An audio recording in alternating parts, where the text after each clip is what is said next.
This is Optimal Startup Daily, episode 627, How to Escape a Workplace Productivity Rut, by Laura Stack of theproductivitypro.com.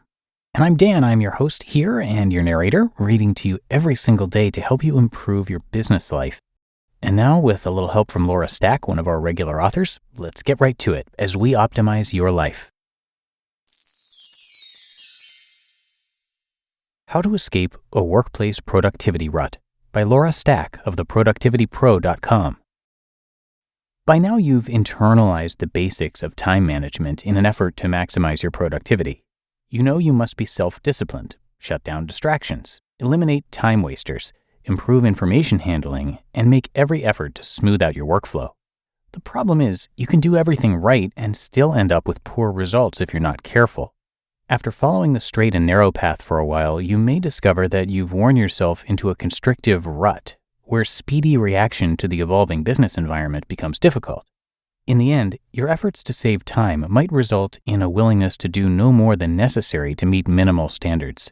It's happened to all of us at one time or another, sneaking up on us due to lack of time, poor motivation, overwork, overwhelm, family issues, stress, and other emotional pressure.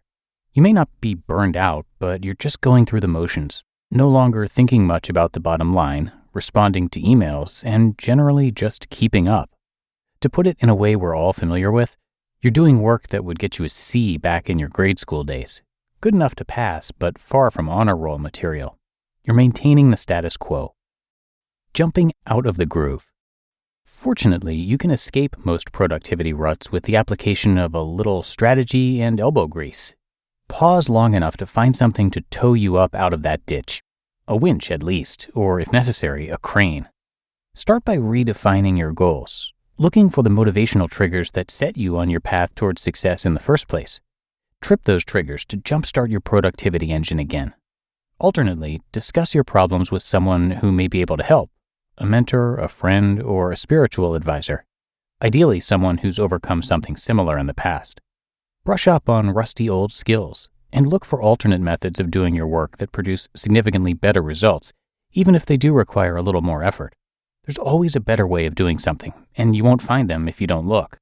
You'll inevitably stumble along the way, but don't let that stop you.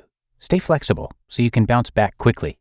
Whatever you're doing, you can do it, even if the new way is unfamiliar. Don't let yourself be paralyzed by confusion, especially just because something might go wrong. Of course it might, but you don't know that it will. Face problems head on and overcome them with your sheer talent and force of personality. Just stay moving. Don't let things drag you down. And whatever you do, don't slip back into that groove just because it's easy. Taking baby steps. Speaking of easy, you don't have to reinvent yourself all at once to get out of your rut. Even a little change can move you on your way, boosting you toward a new and untrammeled path. Mix it up, beginning with a minor item you've wanted to try but haven't taken the time to. If that means you have to drop something else, so be it, as long as it's not something critical. As you try new things, you may overcome the stress, boredom, or other emotional issues that have pushed you down into that rut, for no other reason than because you've made the change. If insufficient time is the issue, then once you've become more confident, restructure your schedule to shuck all the least important things that you do, especially if they take up an inordinate amount of your time. Delegate them if you can, but drop them if you must. Then, take on your critical few tasks from different angles until you're back to ground level, purposefully productive again. Avoiding self-tyranny. Two of the worst causes of productivity ruts are what I think of as the P-traps, perfectionism and procrastination. Both are self-imposed. Either you drag yourself down because you want everything to be perfect before you even take your first step, or you drag your heels for some reason. Fear, worry, boredom, etc. Either way, let go of the stone so you can float back to the top of the productivity game. Don't be so concerned about doing it just right that you paralyze yourself. Get moving. Don't obsess over details. Handle them as they come up and do the best you can in the time you have. We all want to dazzle people with our accomplishments, but sometimes good enough really is good enough. And it's infinitely better than doing nothing at all because of mental vapor lock or pure motivational deficit disorder. If you find a task or project too daunting, smack it with a metaphorical sledgehammer and break it into pieces that aren't. Then do those pieces one at a time till you're done with the whole 9 yards. In a sense, perfectionism and procrastination represent the extremes of the productivity spectrum. Both can lock you down unless you find a workable equilibrium between the two, whatever that means to you and the project. Environmental considerations. Consider your current work environment. Is it boring, overcluttered, perfectly neat, or a huge mess? What works best for you depends largely on your work style and personality, but it could be that your environment is so under or overstimulating that it contributes to your rut right along with your personal habits. There's an old saying that goes, "A change is as good as a rest." And this is one of the situations where it may apply. If your workspace is boring, jazz it up. If it's too cluttered, clean it up. Too jazzy for your liking, tone it down.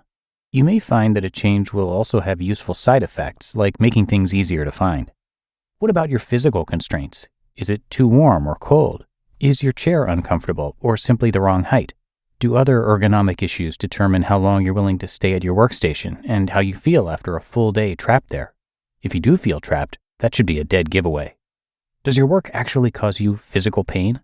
That may explain why you're just going through the motions. You want to get out and get comfortable ASAP. How's your distractibility quotient? If your office is too noisy, it's difficult to concentrate. There are fixes for all these issues, from wearing the proper clothing to getting a better chair and wearing noise-canceling earphones. Think about the environments in which you work best. Consider what you need to do to emulate those environments in your workspace and make the necessary changes. You'll never break out of your rut if you hate your workspace. So, determine what's slowing you down, some new goals, jumpstart a change in your life, and get moving. You just listened to the post titled, "How to Escape a Workplace Productivity Rut" by Laura Stack of theproductivitypro.com. And thank you to Laura Stack. She is an award-winning keynote speaker and best-selling author of 8 books, obviously known as the Productivity Pro for good reason. Her engaging personality, combined with over 25 years of experience helping organizations achieve results, have made her one of the most sought-after experts and keynote speakers in her field. Laura has been featured in the New York Times, USA Today, The Wall Street Journal, Entrepreneur, and Forbes magazine, and has been a spokesperson for Microsoft, Danone, 3M, Office Depot, Xerox, and more. And if that wasn't enough, her client list includes top Fortune 500 companies like Starbucks, Wal-Mart, Bank of America, GM, Wells Fargo, and Time Warner, plus government agencies, including the United States Air Force Academy, the Census Bureau, the U.S. Senate, and the IRS. So there's a lot to learn from her, and you can come by theproductivitypro.com for all the good stuff. She's got her videos, books, store, newsletter, and blog all there on the site. Again, that's theproductivitypro.com. But that's it for another edition of Optimal Startup Daily. I thank you for joining me and for being a subscriber. Have a great rest of your weekend, and I'll be back here again tomorrow for the Monday show, and that is where your optimal life awaits.